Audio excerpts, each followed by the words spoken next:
한번 따라 하실까요? 참 과부와 젊은 과부. 참 과부와 젊은 과부. 과부라고 하는 용어가 좀 그러긴 하지만 성경에 그 용어가 되어 있기 때문에 제목도 그렇게 쓰도록 하겠습니다.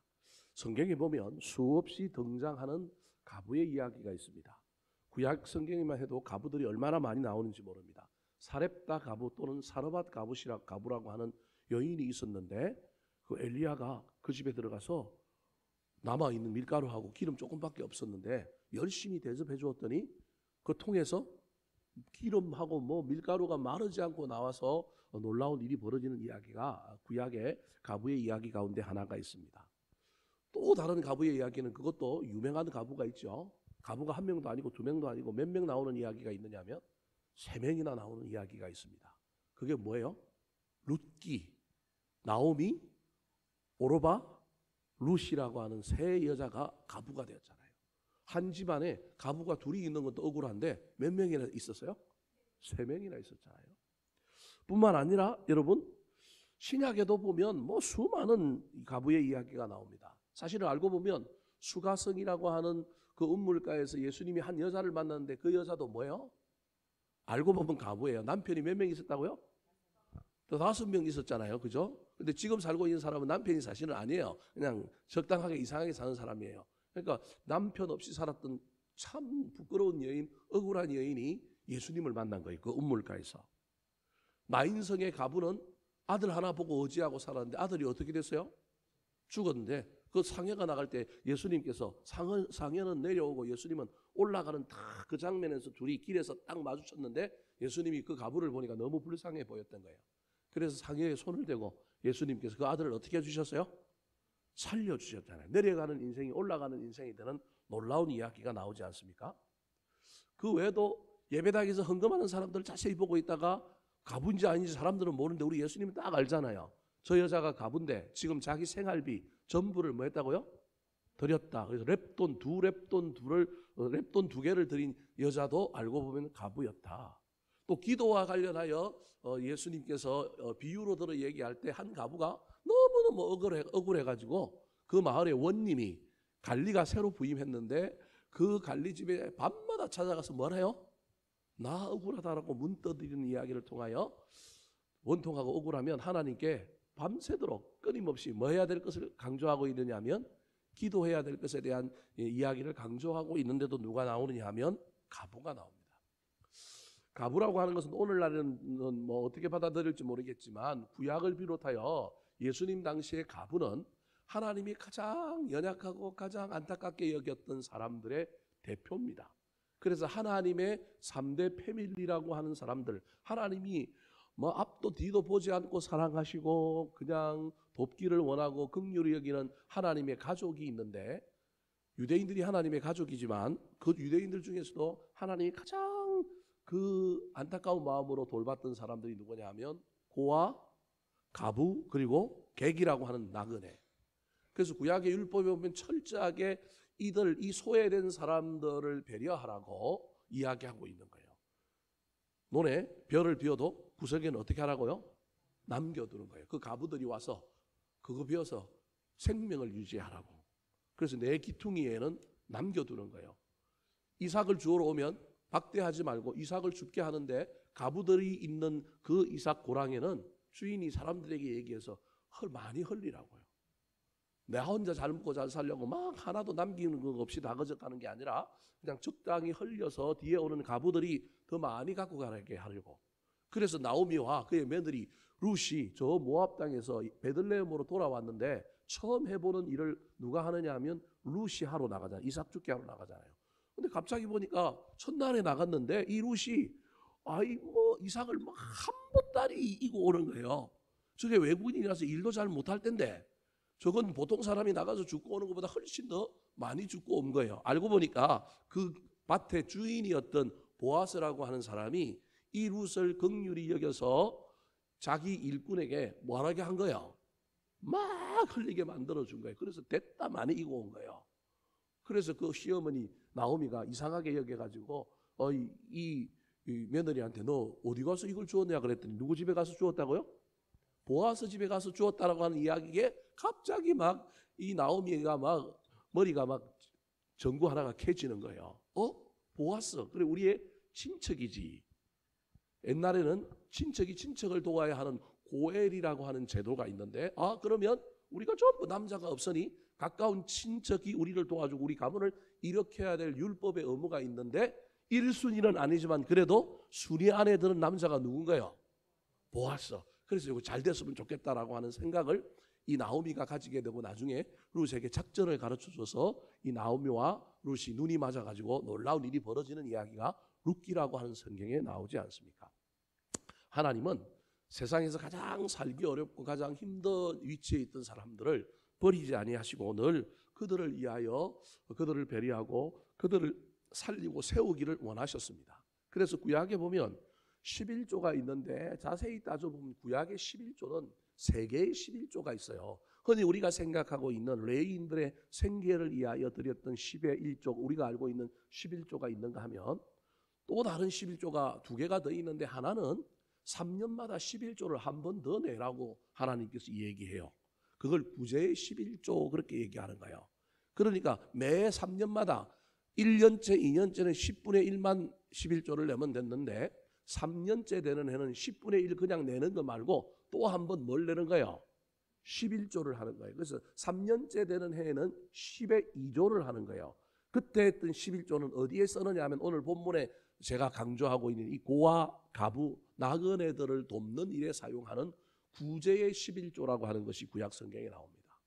또 다른 11조가 하나 있는데 그게 무슨 11조냐면 축제의 11조라고 하는 게 나옵니다. 그래서 계산을 해보면 오늘날 계산 공식으로 해보면 사실은 구약시대 이스라엘 백성들은 11조를 드린 게 아니라 얼마를 드리냐면 16.7%를 드렸다.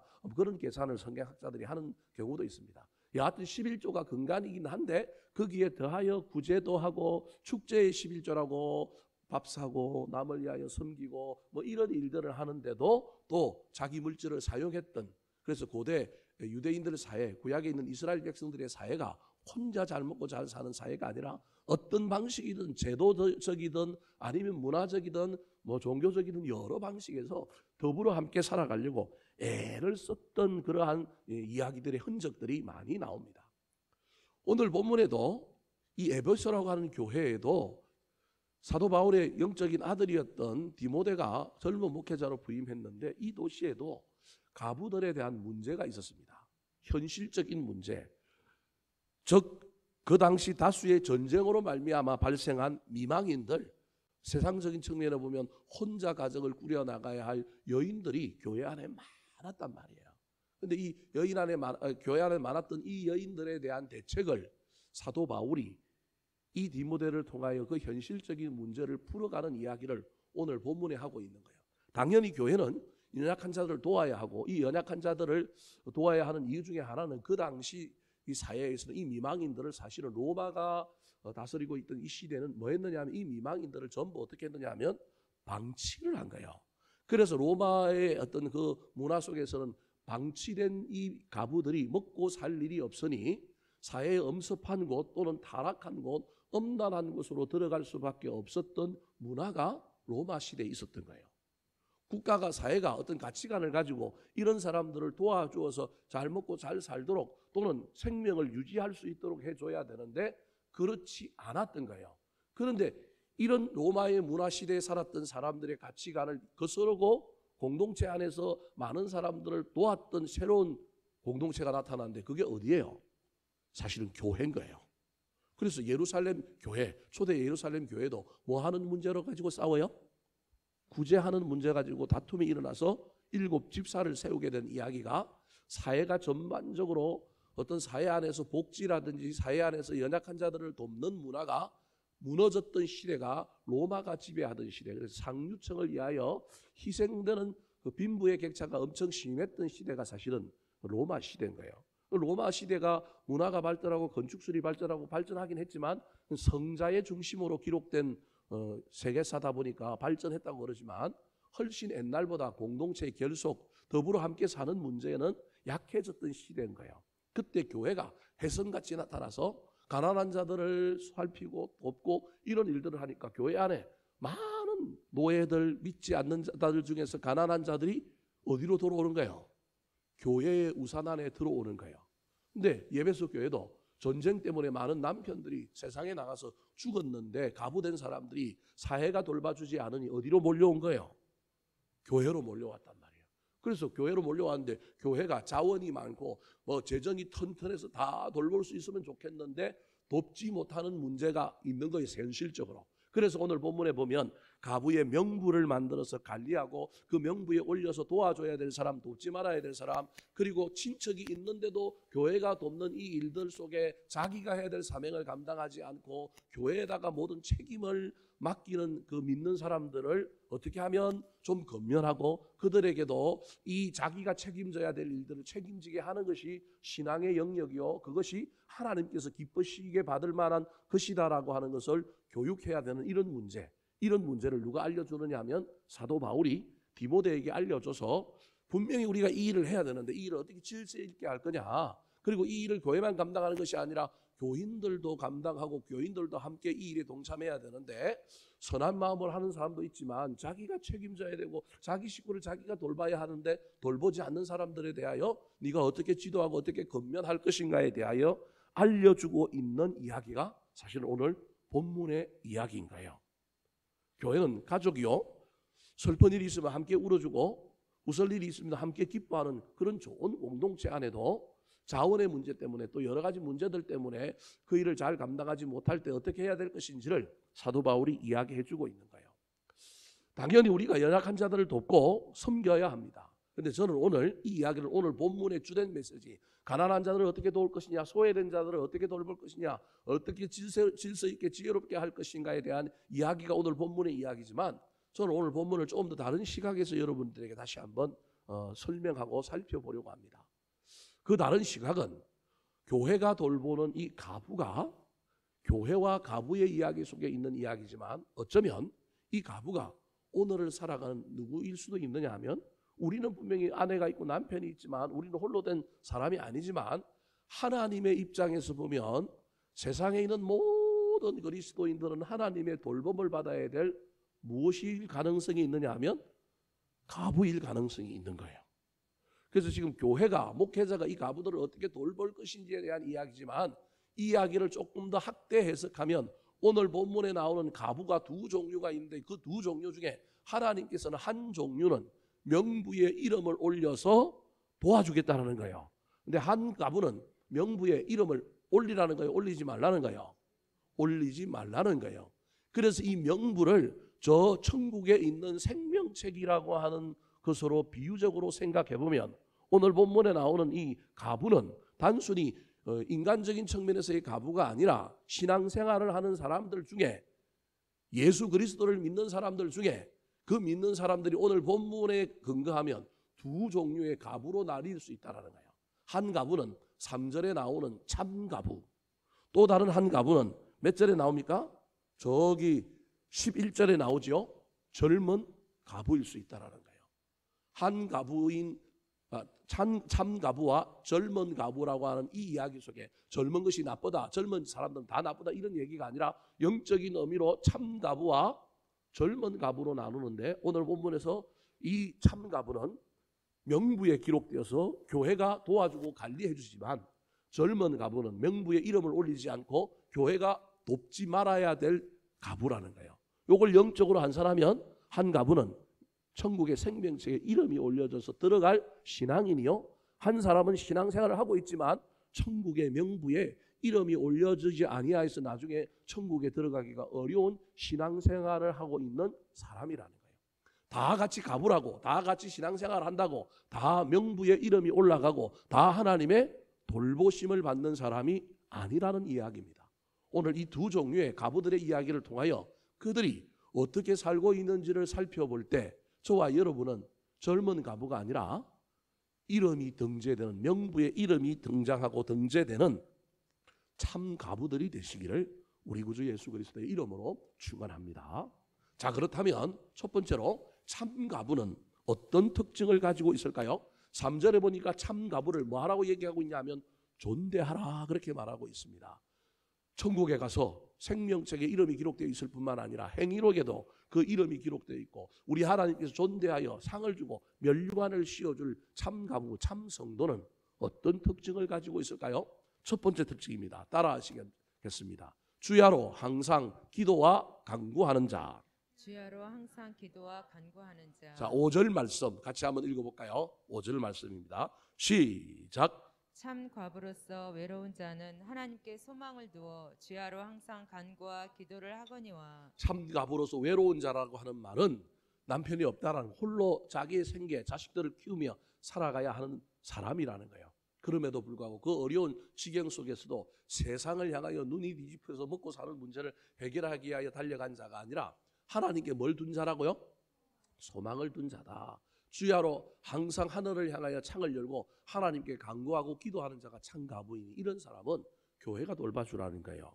이름을 명부에 올리고 돌봐주라는 거예요. 다르게 얘기하면 아무리 어려운 시절을 살아가고 있지만 하나님께 소망을 두고 주야로 하늘을 향한 창을 열고 하나님께 기도하는 신앙인은 누가 돌보실 거라고요? 하나님이 돌보실 거다. 그 이름이 어디에 기록되어 있다고요?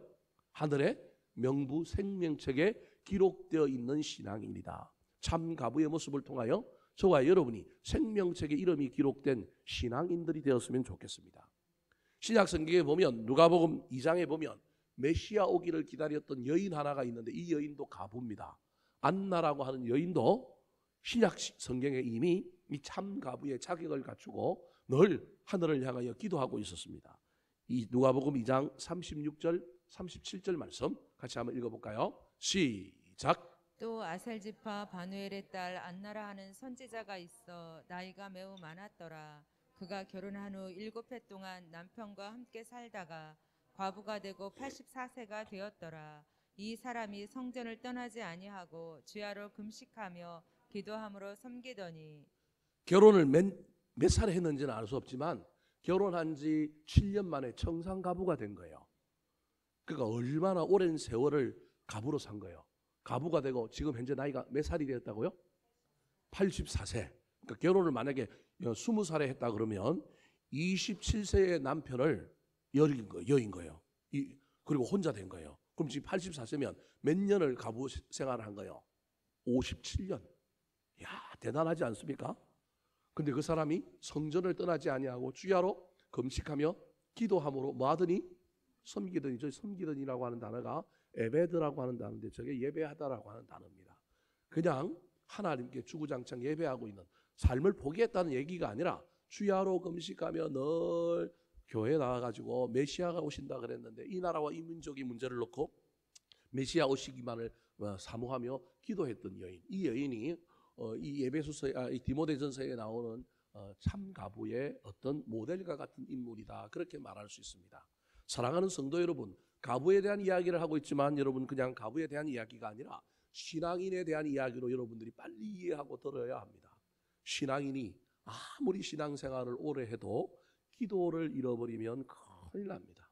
우리 인생의 가장 중요한 채널 통로는 하나님을 향하여 하늘을 향하여 기도하는 자다. 기도함으로 우리는 하나님을 의지하고 하나님께 도움을 구하며 인생의 문제를 해결하는 자다. 그 사람이 참 가부요 참 신앙인이라고 하는 사실을 기억하셔서 저와 여러분은 어떠한 상황과 환경 가운데서도 기도를 잃어버리지 않은 영적인 참 가부 참 신앙인들이 되시기를 예수님의 이름으로 축원합니다. 두 번째, 오늘 본문에 나오는 참 가부의 특징이 무엇일까요? 따라하시겠습니다. 60세 넘고 한 남편의 아내였던 자. 60세 넘고 한 남편의 아내였던 자. 자, 9절 말씀 같이 한번 읽어볼까요? 9절 시작. 과부로 명부에 올릴 자는 나이가 60이 덜 되지 아니하고 한 남편의 아내였던 자로서. 자, 저게 뭐 인간적인 그냥 조건을 명부에 올릴 조건을 따질 때 9절은 어떤 인간적인 조건 두 가지를 이야기하고 있고 10절에 보면 이제 영적인 조건, 신앙적인 조건을 하나를 이야기하면서 세 가지 조건을 가지고 참 가부를 선별하여 명단을 작성하고 그 사람들은 교회가 잘 섬기고 도우려고 지금 사도 바울이 디모데에게 편지하고 있는 거예요. 그런데 저 9절에 나오는 두 가지 조건 중에 하나가 나이의 조건이 있고 또 다른 하나는 한 남편의 뭐였다고요? 아내였던 자라는 거예요. 저게 어떤 의미가 있을까요? 나이가 60이 덜 되지 아니하였다라고 하는 말은 60 되도록까지 가부로 지내온 사람. 다르게 얘기하면 그 당시의 사람들이 어느 정도 나이가 먹었고 인간의 한계 노동력을 다했던 나이를 몇 세로 본 거예요? 60살로 본 거예요. 여러분 구약에 보면 시편에 보면 모세가 쓴 시편에 보면 뭐라고 얘기해요? 시편 90편에 인간의 수명이 70인데 그죠? 하나님이 복을 주셔서 감사하면 몇 살 산다고요?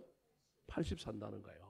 그러니까 80살 산 사람들은 장수했다라는 거예요. 그리고 74면 억울하지는 않은 거예요. 그러니까 60살이라고 하는 건 인간이 이제 남은 여생 소위 말하는 노인이라고 하는 시대에 들어서서 자기가 경제력을 잃고 남의 도움과 부양을 받아야 될 나이라고 하는 것을 의미하는 것이 60이라고 하는 나이입니다. 그리고 난 다음에 한 남편의 아내였다라고 하는 조건은 뭐냐면 뭐 이게 나쁜 의미로 제가 얘기하는 것은 아닙니다. 가부가 남편을 잃고 자식 키우기가 힘드니까 뭐 할 수 있어요? 재혼할 수 있지요. 제가할 수 있다라는 게 그게 나쁘다는 얘기가 아니에요. 그런데 지금 이 가부는 이 명부에 올려져서 도와줘야 될 사람은 엄청나게 오랜 세월 동안 한 남편하고 살다가 한 남편이 죽고 난 다음에 가부로서의 그것을 계속 유지해온 사람. 이걸 영적으로 해석하면 어떤 거냐 하면 60살이 되도록 하나님을 의지하고 살았던 다른 남편을 의지하지 않고 신앙의 거룩성과 일관성의 어떠한 일들을 통과한 사람이라는 거예요. 이걸 신앙의 문제로 다시 해석하면 여러분 저와 여러분 인생 살면서 젊으실 때는 예수 믿느라고 막 뛰어다니고 날아다니고 뭐 얼마나 예수를 잘 믿어요. 그런데 여러분 60살까지도 계속해서 젊었을 때 그 믿음을 가지고 있는 사람. 제가 옛날에도 이야기했지만 청년들 때 청년부 담당을 하면 청년들이 뭐 얼마나 신앙생활을 잘하는지 모릅니다. 해외 수련회 가자, 해외 단기 선교 여행 가자 그러면 애들이 뭐 전화기도 팔고 뭐도 팔고 직장도 때려치우고 오는 거예요. 걱정이 돼갖고 그 부모들한테 전화 올까봐 야 너 이번에 그 직장 그만두면 어떡하냐 그랬더니 아이 목사님 저는요 이번에 단기 선교 여행 갔다 오고 나면 내가 직장을 그만둬도 하나님이 더 좋은 직장을 주실 줄 뭐 합니다? 믿습니다. 이래버리는 거예요. 그럼 이 담당 전도사가 얼마나 당혹스러운지 몰라요. 그걸 칭찬 안 하기도 그렇고 그걸 그대로 막 용납하고 가자니 쟤네들 미래가 걱정되고 전도사가 더 믿음이 없어갖고 근데 본인들은 뭐라고 얘기해요? 더 좋은 걸 주실 줄 믿습니다 하고 가니까 얼마나 마음이 부담돼요. 그래서 선교여행 가는 내내 동안 그 친구를 바라볼 때마다 저거 돌아가면 하나님이 더 좋은 직장 뭐 해야 되는데? 줘야 되는데 그 얼마나 걱정해요. 근데 신기하게 또 갔다 오면 더 좋은 직장을 들어가요. 그 청년들이 얼마나 신앙이 좋은지 몰라요. 뜨겁고 순수하고 뭔가를 투입하면 투입한 대로 뭔가 결과가 나오고 그러니까 청년 목회하는 목회자들은 참 재미가 있습니다. 저도 청년 사역들을 감당할 때 얼마나 그런 면에 있어서 좋았는지 모릅니다. 그럼에도 불구하고 청년들이 그 뜨겁고 그 열정이 있는 것을 계속 진행하는 게 쉽지가 않은 거예요. 정옥선 집사하고 이한희 집사가 제가 옛날에 청년 때 청년들을 담당할 때 그 청년이었는데 제가 그 이야기를 했단 말이야. 너희들 지금 신앙생활 잘한다고 교만하면 안 돼. 애 둘 낳고도 지금과 같은 열심을 가져야만이 너희들이 청년 때 가졌던 그 신앙이 무슨 신앙이라고요? 진짜 신앙이다. 지금 너희들이 날고기고 막 열심히 있고 믿음이 대단하다고 그 믿음 절대 자랑하지 마라. 그 믿음 언제 자랑해야 되냐면 애 둘 낳고 내가 어떤 신앙생활을 하고 있느냐 없느냐를 바라볼 때 그때 그 청년 때 내 신앙이 증명되는 거다. 정호승 집사가 애를 몇 명 낳았어요? 2명 낳았잖아요. 어디서 와요? 안양에서 오잖아요. 안양에서 온단 말이에요. 그때 그 정호승 집사가 이제 자기가 그걸 이제 이해한 거예요. 원망 안 하고 불평 안 하고 여러분 안양에서 여기까지 온다고 생각해봐요. 그 쉬운 일은 아니잖아요. 그런데도 그 말을 기억하고 있는 거예요. 그런데 그때 같이 이제 신앙생활 했던 또 다른 여자 자매들이 있는데 지금은 이제 떨어져서 신앙생활 하지만 그 자매들을 만났는데 그 이야기를 한다라는 거예요. 자기들끼리 만나면 옛날에 이영기 전도사님이 이런 얘기를 했는데 그때는 그게 뭔 말인지 몰랐는데 이제 시집 장가 가서 애 낳고 이제 중년으로 40대를 넘어서서 이렇게 이제 살다 보니 그때 내 신앙과 지금의 내 신앙을 비교해 보는 가운데 깨달아지는 바가 있는 거예요. 그래서 자기들끼리 모여서 지난번에도 저한테 정은선 집사가 하는 얘기 우리끼리 모였는데 그때 목사님이 했던 이야기 우리 또 했다는 거예요. 여기 청년 때에 들은 말들이 그래서 중요한 거예요. 자기들이 그때 들었던 그 말을 이제 한 20년이 지나고 나서 지금 자기들이 그걸 꺼내놓고 난 다음에 그때는 뭐 아무렇게 여기고 별로 생각하지 않았는데 야, 그 말이 참 진리구나. 지금 내 신앙의 모습을 보니까 내가 옛날에 그 신앙하고 지금하고 달라졌구나. 그래서 지금 다시금 회복해야 되겠다. 뭐 이런 얘기들을 자기들끼리 했다라는 거예요. 여러분, 일관성은 그래서 능력입니다. 어떤 기간까지 내가 삶을 붙들고 그 일을 잘 감당한다는 것, 그게 얼마나 고맙고 감사한 일인지 모릅니다. 9절 말씀을 다시 한번 보여주시겠어요? 그게 저 얘기인 거예요. 갑으로 맹부를 올릴 자는 60이 되도록 변치 않는 사람. 그리고 또 다른 남편을 만나서 결혼했다고 팔자를 고쳤다고 그게 나쁘다는 의미는 아니지만 한 남편의 아내였고 오로지 그 이후로는 자기 힘으로 갑으로서의 그 생계를 유지하며 자식을 키우며 살아온 사람. 이걸 신앙으로 한 사람이면 예전에 20살 때 신앙이나 60대 신앙이나 신앙이 똑같이 뜨겁고 열정적인 사람, 인간의 남편을 잃었지만 예수 그리스도를 자기 신앙의 남편으로 여기고 한 남편의 아내였다. 또 다른 남편이 있지 아니하였다. 이제는 남편이 누구다? 예수 그리스도다라고 여겨질 정도로 평가되는 사람을 어디에 올리자고요? 명부에 올리자라는 거예요. 그럼 이 이야기를 하나님의 관점에서 보면 하나님이 보기에 청년 때는 신앙이 날아다녔는데 예수를 처음 믿는데 날아다녔는데 60이 되고 나이가 들었는데도 변화가 없는 사람, 여전히 신앙이 왕성한 사람, 그리고 자기 자신 예수 그리스도를 한 남편으로 여겼던 사람은 하늘나라의 생명책에 그 이름을 뭐 하겠다고요? 올리겠다는 거예요. 사랑하는 성도 여러분, 다른 건 다 까먹어도 여러분 변치 않는 신앙생활의 주인공이 되시기 바랍니다. 어제나 오늘이나 한결같고 가면 갈수록 더 파릇파릇해지고 더 싱싱해지고 더 열정과 열망이 넘쳤으면 좋겠습니다. 지금도 내가 주님을 신랑으로 모시고 있는지 잘 살펴서 저와 여러분은 하나님 앞에 나아갔을 때 넌 기간도 통과했다? 너는 한 사람을 향한 그 마음도 통과했다? 일관성이라고는 기간도 통과했을 뿐만 아니라 오로지 한 분만을 모셔야 하는 그 신앙의 기준과 바라볼 때 너는 그 기회에 통과했다라고 하는 그 놀라운 음성을 듣는 저와 여러분이 되기를 예수님의 이름으로 축원합니다. 세 번째 참가부의 특징은 무엇일까요? 따라가시겠습니다. 선한 행실에 증거가 있는 자. 선한 행실에 증거가 있는 자. 10절 말씀 같이 한번 읽어볼까요? 10절입니다. 시작. 선한 행실에 증거가 있어 혹은 자녀를 양육하며 혹은 나그네를 대접하며 혹은 성도들의 발을 씻으며 혹은 환난당한 자들을 구제하며 혹은 모든 선한 일을 행한 자라야 할 것이요. 여러분, 나이와 그 다음에 어떤 신앙의 순수성, 그것을 두 번째 기준으로 삼았다고 한다면 세 번째 기준이 얼마나 가난하냐, 얼마나 돈이 없느냐를 선택하지 않았습니다. 가부의 맹부에 올려가지고 그 가부를 돕고 섬기는 일에 세 번째가 가장 중요한 조건 중에 하나인데, 이 사람이, 이 가부가 뭐가 있느냐? 선한 행실에 증거가 있느냐? 오늘 세상은 뭐 재산, 뭐 가진 것 가지고 기준해갖고 가난한 사람은 막 도와주자. 세상의 기준은 그러잖아요. 그래서 재산의 기준, 소유의 기준을 가지고 돕는 기준을 결정하는데 초대교회는 그 기준이 아니었어요. 그 사람이 얼마나 삶을 잘 살고 있느냐, 제대로 살고 있느냐. 물론 가보니까 기본적으로 가난할 수밖에 없어요.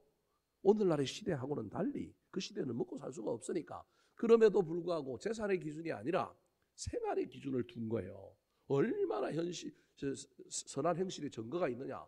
보십시오. 제일 첫 번째 나온 것이 아무리 가난해도 가부가 어미이기 때문에 자식을 어떻게 해요? 양육하는 거예요. 돈 버는 게 목적이 아니라 돈 버는 이유가 뭐예요? 자식들 잘 키우려고 돈 버는 거, 악착같이 시장에 나가서 일하고, 그게 돈 많이 버는 게 목적이 아니잖아요. 자녀 양육하는 거잖아요. 그 다음에 자기 자녀만 양육하는 것이 아니라 그 다음에 뭘 해요? 나그네를 대접해요. 아니 저건 돈 많은 사람들이 해야 될 일인데, 저 가부가 돈도 없는데 시간도 없고, 그런데 나그네를 뭐 한다고요? 대접해요. 세 번째는 뭘 해요? 성도의 발을 씻어줘. 성도라고 하는 것은 순회 전도자들이 자기 집에 오거나 어디에 오면 나그네들이 그 전도자들을 대접하는 거예요. 발을 씻어주는 거예요. 그 다음에 환난 당하는 자들을 뭐 했다고요? 구제하고 마지막으로는 모든 선한 일을 뭐 하는 자? 행하는 자라는 거예요. 말이 안 되잖아요. 자기 앞길을 감당하기도 힘든데 콩이 한쪽밖에 없는데 두 쪽이 있는 것도 아닌데 그 한쪽을 또 쪼개갖고 뭐 하고 있는 거예요? 나누고 있잖아요. 그러니까 선한 행실이라고 하는 건 많이 가져야만이 할 수 있는 것이 아니라는 거예요. 가부인데도 불구하고 도움을 받아야 되는 사람임에도 불구하고 저 사람이 지금 뭘 하고 있느냐 하면 다른 사람을 돕고 섬기는 삶을 살고 있다라는 겁니다. 여러분, 저와 여러분 이 땅에서 살고 있는데 우리가 부자라서 부자 예수를 믿는 사람이라서 우리가 남을 돕고 섬길 수 있는 건 절대 아닙니다. 아무리 부자라도요, 마음이 없으면 절대 섬기고 도울 수가 없습니다. 그러나 그 마음속에 하나님이 들어와 있으면, 그 마음속에 신앙의 신실함이 있으면 나누고 돕고 섬길 수도 있는 것입니다.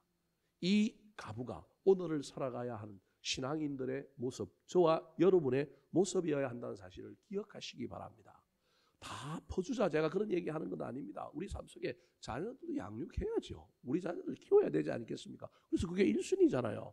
그럼에도 불구하고 저와 여러분이 누군가를 위하여 중보하고 누군가를 위하여 돕고 마음을 쓰고 때로는 없는 물질이지만 물질을 나누고 섬기는 이런 일들을 누구는 알고 있느냐 하면 하나님은 알고 있습니다. 그래서 우리의 영혼을 구원하여 생명책에 기록해 주실 뿐만 아니라 면류관도 씌워 주실 것이고요, 상급도 주실 것입니다. 이 일 가운데 저와 여러분이 훗날 하나님 앞에서 칭찬받고 상받는 자들이 되기를 예수님의 이름으로 축원합니다. 두 번째 그룹의 가부가 나오는데 그 가부가 누구냐면 젊은 가부라고 통칭되는 사람입니다. 그런데 이 젊은 가부는 명부에 그 이름을 올리지 말라는 거예요. 왜 올리지 말라고 얘기할까요? 젊은 가부의 특징입니다. 따라하시겠습니다. 향락을 좋아하는 자. 향락을 좋아하는 자. 6절 말씀 같이 한번 읽어볼까요?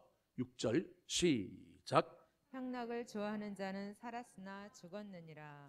자, 아까 참 가부는 뭐 했느냐면 기도했어요. 주야로 금식하며 뭐 했어요?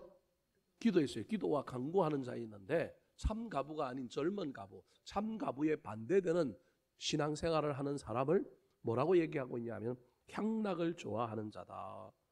많은 시간과 재물을 또는 자기의 삶을 자기의 쾌락을 유지하는 것에 쓰고 있는 것입니다. 사랑하는 성도 여러분, 예수 믿으면서도 기쁨이 있어야 되고 즐거움이 있어야 되고 누리는 것도 있어야 되죠. 하나님이 그걸 뭐 금지하시겠어요? 너희들은 전부 청교도식으로 살아라. 너희들은 전부 경건하게만 살아라. 너희들은 전부 그냥 손만 줄줄 빨고 살아라. 우리 주님이 그러시는 분은 아닙니다. 그럼에도 불구하고 저와 여러분의 삶이 기본적으로 어디에 더 많이 치우쳐 있는지를 살펴봐야 합니다. 특별히 이 사순절 기간에 저와 여러분은 좀 더 경건하고 좀 더 거룩하고 좀 더 단순하고 좀 더 우리 주님께 가까이 가는 삶을 살았으면 좋겠습니다. 예수를 믿고 있지만 이 삶에서 저와 여러분이 문제가 생기면 향락을 좋아하는 자가 되고 나도 모르는 사이에 무슨 가부가 되느냐 하면 젊은 가부가 되는 것입니다. 두 번째 젊은 가부의 특징입니다. 따라 하시겠습니다. 처음 믿음을 저버리고 시집 가는 자. 처음 믿음을 저버리고 시집 가는 자. 자, 11절 말씀 같이 한번 읽어볼까요? 11절 12절입니다. 시작. 젊은 과부는 올리지 말지니 이는 정욕으로 그리스도를 배반할 때에 시집 가고자 함이니 처음 믿음을 저버렸으므로 정죄를 받느니라. 자, 젊은 가부는 올리지 말라는 거예요. 모든 젊은 가부를 올리지 말라는 얘기가 아니라 이 젊은 가부가 올리지 말아야 될 이유는 정욕, 세상의 욕심에 빠져서 예수 그리스도를 뭐 한다고요? 배반하는. 예수를 잘 믿는데 나중에 보니까 교회 안 가 있고 절에 가 있고요, 천주교회 가 있고요, 엉뚱한 곳에 가 있을 수 있다라는 거예요. 그걸 신앙을 배신했다. 그리고 자기 갈 길을 자기 속에는 옳은 대로 갔다라고 하는 것을 11절에는 어디 갔다고요? 시집 갔다라고 얘기하는 거예요. 세상적으로 가부가 시집 가서 팔자를 고치는 게 뭐가 나쁩니까? 근데 영적으로는 저건 문제라는 거예요. 신앙의 주인, 신앙의 대상인 예수 그리스도를 딴 것으로 대체했다라는 거예요. 왜? 무엇 때문에? 정욕 때문에, 욕심 때문에.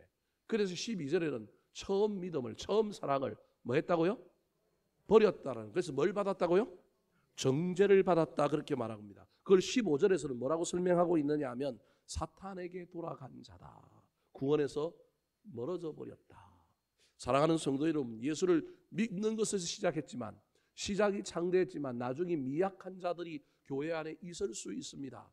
믿음을 버리고 세상으로 가고, 믿음을 버리고 하늘나라 생명책에 이름이 올려지는 것이 아니라 엉뚱한 곳에 가 있고, 믿음은 저버리고 그리스도는 배반하고 시집가 버리고 사탄에게 돌아간 자가 될 수도 있습니다. 저와 여러분이 오늘은 여기 앉아 있지만 우리가 전부 다 끝까지, 인생 마지막까지 여기 앉아 있는 자가 되어서 우리는 다 천국에서 다시 만날 수 있었으면 좋겠습니다. 훗날 봤을 때 누가 없어서 안타깝고 누가 없어서 눈물 흘리고 슬퍼할 것이 아니라, 우리가 다 얼굴과 얼굴을 맞대고 손에 손을 맞잡고 와서 반갑다고 고맙다고 서로 인사할 수 있는 사람들, 신앙을 중간에 버려버리는 젊은 가부가 되지 마시고 60세까지 한 남편의 아내였던 신앙의 순수성과 정결을 끝까지 지키는 저와 여러분 되기를 예수님의 이름으로 축원합니다. 마지막으로 젊은 가부의 특징은 무엇일까요? 따라 하시겠습니다. 게으름과 쓸데없는 말로 일을 만드는 자. 게으름과 쓸데없는 말로 일을 만드는 자. 자, 13절 말씀 같이 한번 읽어볼까요? 13절 시작. 또 그들은 게으름을 익혀 집집으로 돌아다니고 게으를 뿐 아니라 쓸데없는 말을 하며 일을 만들며 마땅히 아니할 말을 하나니. 저 13절은 좀 이해를 해야 되는데요. 교회 안에 명부의 이름을 올려서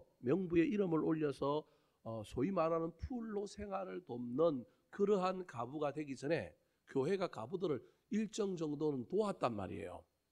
가부는 일이 없잖아요.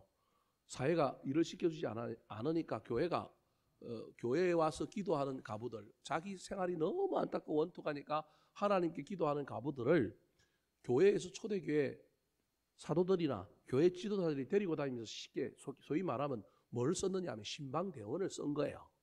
완전히 풀로 도와주는, 생활비를 도와주는 명부에 올린 가부가 되기 이전에 젊은 가부들을 데리고 신방을 한 거예요. 저 제도가 나중에 한국 교회에는 뭘로 이제 정착하냐면 권찰 또는 구역장 뭐 이런 식으로 이제 정착을 하게 되는 거예요. 그래서 봉사자로 먼저 젊은 가부들을 데리고 다니다가 그 젊은 가부들이 또 사도의 명령을 받아서 오늘날 치면 구역장 또는 뭐 목자가 되어서 자기 목장 사람들을 돌보는 일을 하고 있다라고 하는 전제를 가지고 13절을 읽어보면 돼요. 근데 그들이 뭘 익혔어요?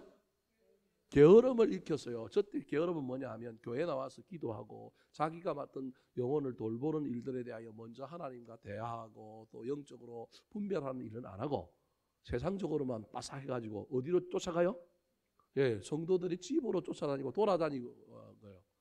돌아다니는데 무슨 게으르다고 할 수 있어요? 세상 사람들 눈에 보면 그게 게으른 게 아니고 열심히 있는 거잖아요. 근데 우리 하나님은 지금 뭐라고 하냐면 뭘 익혔다고요? 게으름을 익혔다는, 게으름은 부리는데 게으름을 익혔다라고 하는 이 이야기 속에 벌써 우리의 눈과 하나님의 눈은 다른 거예요.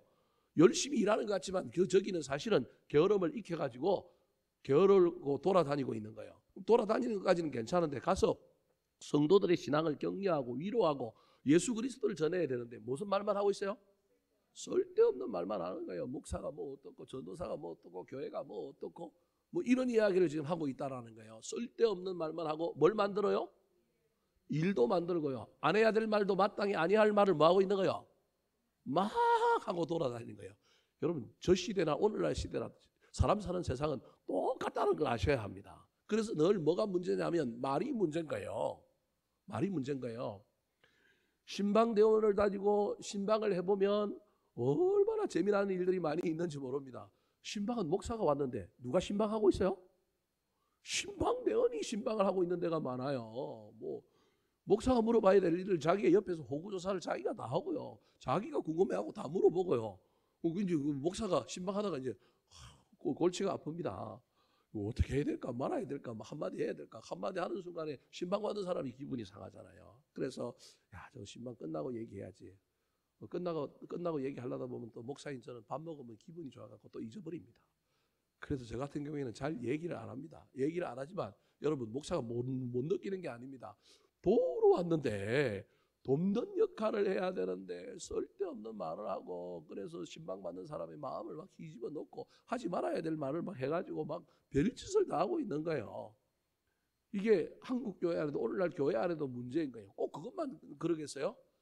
그냥 꼭 교회 안에서 목자 부목자 아니더라도 교회 안에서 제일 어려운 일이 뭐냐 하면 여러분 쓸데없는 말을 만드는 거예요. 말이 나면 말을 단돌이 하고 알아보자, 기다리자, 기도해보자.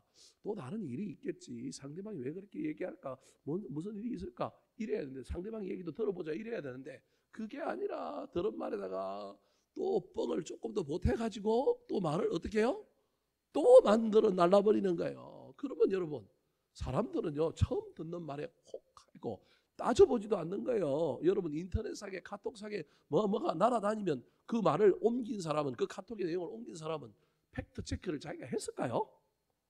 제가 보기엔 안 하는 게 많은 거예요. 그러니까 듣는 순간에 남이 나한테 그걸 전달하는 순간 그 이야기가 그냥 나한테는 뭘로 받아들여지는 거예요? 사실로 받아들여서 뭐 전달하는 거예요. 팩트 체크를 좀 해봐야 되는데 그리고 내가 확인해보고 내가 안 것만 또 내가 믿어지는 것만 전달을 해야 되는데 대표적인 한국 교회 문제가 뭐냐면 어느 나라에서 믿는 자들이 이슬람 쪽에 공격을 받아서 교회가 불타고 누가 죽었다라는 거예요. 저는 딱 그런 카톡이 오면 제가 동원할 수 있는 채널들을 동원해가지고 그 지역에 있는 선교사님들한테 이런 카톡을 받았는데 사실이냐 물어봅니다. 제가 경험한 바에 의하면 10개 중에 9은 가짜 뉴스. 근데 우리는 여러분 우리 믿는 자들이 핍박을 받았고 우리 믿는 자들이 교회가 무너졌고 그러니까 우리는 벌써 거기에 마음이 동해져 갖고 팩트 체크도 안 해보고 뭘로 받아들여요? 사실로 받아들이는 거예요. 이게 우리 인간의 연약함인 거예요. 이 인간의 연약함, 이 재성을 누가 이용하느냐 하면 마귀가 이용한다니까요. 그래서 사람은 누구든지 처음 듣는 말에 뭐 할 수밖에 없느냐 하면 혹할 수밖에 없어요. 처음 듣는 말을 탁 들으면 이미 최소한 60%가 거기에 점수를 주게 돼 있는 거예요. 뒤에 아무리 옳은 말을 하더라도 뒤에 옳은 말은 몇 점밖에 못 받느냐 하면 40점밖에 못 받는 거예요. 벌써 처음 듣는 말이 20%를 이기고 가는 시대에 저와 여러분이 살고 있는 거예요. 그래서 영적인 분별력이 필요하고 통찰력이 필요해서 잘 분별할 수 있어야 됩니다. 그런데 듣는 자는 그런 태도를 가져야 되지만 말을 하는 자는 할 수만 있다면 말을 뭐 해야 될까요? 아껴야 합니다. 우리는 우리 때문에 누군가가 실족하고 공동체가 깨어지게 하는 사람이 아니라 우리는 우리 때문에 구원을 얻고 공동체가 연합하고 하나 되게 하는데 쓰임받아야 그 사람이 참 가부라는 거예요. 그런데 참 가부가 아닌 젊은 가부, 이 젊다라는 미성숙하다라고 하는 의미를 가지고 있는 거예요. 성숙지 못한 사람은 말로 사건을 만들고 다른 사람을 넘어뜨리고 이 일들을 통하여 공동체가 화목되고 하나 되어야 되는데 그렇지 못하게 만든다는 거예요. 그렇다고 무조건 덮어놓고 믿자 모든 것을 막 그냥 은혜롭게 아무렇게나 하자. 제가 그 얘기하는 게 아니고요. 할 수만 있다면 저와 여러분은 시간에 맡기고 하나님께 물어보고 좀 기다려보고 참고 좀 살펴볼 수 있어야 합니다. 예수를 믿는 저와 여러분은 최종의 결정권자가 내가 아니라 누구여야 할까요? 하나님이어야 합니다. 심판도 하나님이 하셔야 되고 내가 할 것이 아니고 옳고 그름의 판단도 누가 주셔야 하느냐 하면 하나님이 주셔야 합니다. 그런데 저 13절에 보니까 젊은 가부는 게으름을 익혀갖고 막 집으로 돌아다니고 쓸데없는 말을 만들고 막 이러는 거예요. 왜 저렇게 하고 있을까요? 일이 없어서. 그래서 사도 바울이 디모데에게 그런 가부에게 이런 일을 시키라는 거예요. 자, 14절 말씀 같이 한번 읽어볼까요? 14절입니다. 시작. 그러므로 젊은이는 시집가서 아이를 낳고 집을 다스리고 대적에게 비방할 기회를 조금도 주지 말기를 원하노라. 젊은 여자는 문자적으로 하면 젊은 여자는 가능하면 가부로 있지 말고 뭐 하라는 거예요? 재혼하라라고 하는 이야기인 거예요. 저는 지금 육신적인 가부에 대한 이야기를 하려고 하는 게 아니라 영적인 문제를 얘기하려고 하는 거예요. 앞에 13절에 막 말을 만들고 돌아다니는 사람들은 뭐가 없느냐 하면 자기가 열정을 가지고 자기가 키워야 할 영적인 뭐가 없는 거예요? 아이가 없는 거예요. 다르게 얘기하면 사명이 없는 거예요. 영적인 아이가 있어야 돼요. 그래서 뭘 다스려야 된다고요? 집을 다스려야 되는 거예요. 그래야 말을 만들 시간이 없는 거예요. 나에게 주어진 우선순위, 나에게 맡겨진 직분, 나에게 맡겨진 사명이 무엇인지를 깨닫고 거기에 집중해야만이 사족과 같은 다른 뭘 안 만드느냐면 말을 안 만드는 거예요. 남이 뭐 하는지, 남이 뭐 무슨 말을 하는지, 남이 지금 누구랑 차를 마시고 있는지가 여러분 궁금할 사이가 없는 거예요. 내가 딴 목사가 뭐 하고 있는지, 다른 사람들이 뭐 하고 있는지 지금 시간이 없어요. 나는 설교하기도 좀 시간이 없고 교회를 돌보기도 시간이 없는데 뭘 그런데 신경 써요. 그러니 나는 생산적으로 뭔가를 위하여 달려갈 뿐이지 자꾸 나의 본업, 나의 본질, 나의 사명을 잃어버리고 거기에 헌신하지 못하니 엉뚱한 일에 뭐 하는 거야? 거기에 코를 빠뜨리고 이상한 짓을 하고 있는 거예요.